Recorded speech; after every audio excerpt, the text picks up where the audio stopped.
প্রশ্ন, কততম গণতন্ত্র দিবস পালন করছি আমরা? 75 বলো। 76 76তম রিপাবলিক ডে বা গণতন্ত্র দিবস পালন করছি। অন্যান্য বছরের গণতন্ত্র দিবস পালনের সঙ্গে এই বছরটা একটু তফাৎ আছে। কি বলতে পারবে?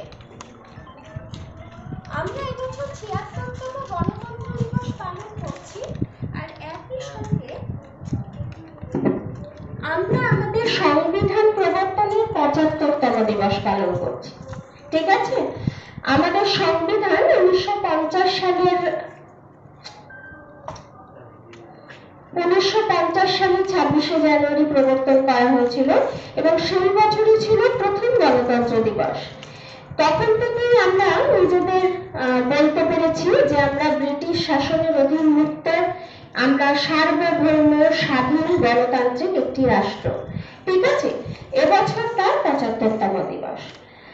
আর এই গণতন্ত্রের সঙ্গে এই স্বাধীনতার এই সংবিধান প্রবর্তনের সম্পর্ক কোথায়? কারণ এর আগে অব্দি আমরা 1947 সালের 15ই আগস্ট স্বাধীনতা পেলে যতক্ষণ না আমাদের নিজস্ব আইন, ঠিক আছে, নিজেদের অধিকার আলাদাভাবে সংরক্ষিত হচ্ছিল, আমরা কিন্তু নিজেদের স্বাধীন বলে মানতে পারতাম না। কিন্তু যেই 1950 সালে সংবিধান প্রবর্তন হলো, তখন থেকে আমরা একদম মুক্ত হয়ে গেলাম ব্রিটিশ শাসনের অধীন। আমরা জানি প্রতি বছরই এই দিনটির কিছু গুরুত্ব থাকে এবং এই দিনটি এই জন্যই আমাদের কাছে উৎসবের মতো। দিল্লিতে এবং অন্যান্য অনেক জায়গায় অনেক রকম অনুষ্ঠান অনুষ্ঠিত হয় এক্ষেত্রে।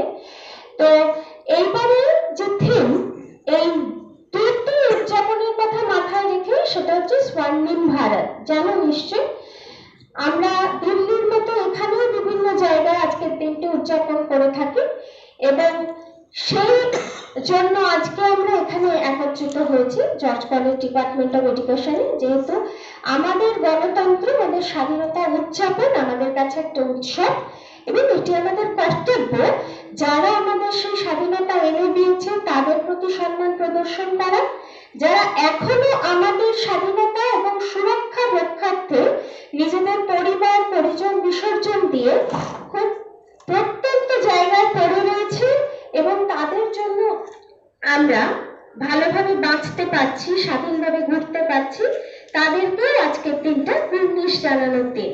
তো সেই জন্য আজকের মতো প্রতি বছরই আমরা প্রজাতন্ত্র দিবস পালন করব এবং আজকেও আমরা জড়ো হয়েছি এখানে এই সমস্ত মহান মনীষী যারা আমাদের স্বাধীনতা এনে দিয়েছে, যারা এখনো আমাদের জন্য লড়ছে এবং যারা শহীদ হয়েছে, এদের প্রত্যেককে কুর্নিশ জানানোর জন্য। তাহলে এই বলে আমি আমার বক্তব্য শেষ করছি এবং আজকের যে উৎসব, আমাদের স্বাধীনতার উৎসব, সেটি পালনের জন্য আমরা এগিয়ে যাচ্ছি। ঠিক আছে? ধন্যবাদ।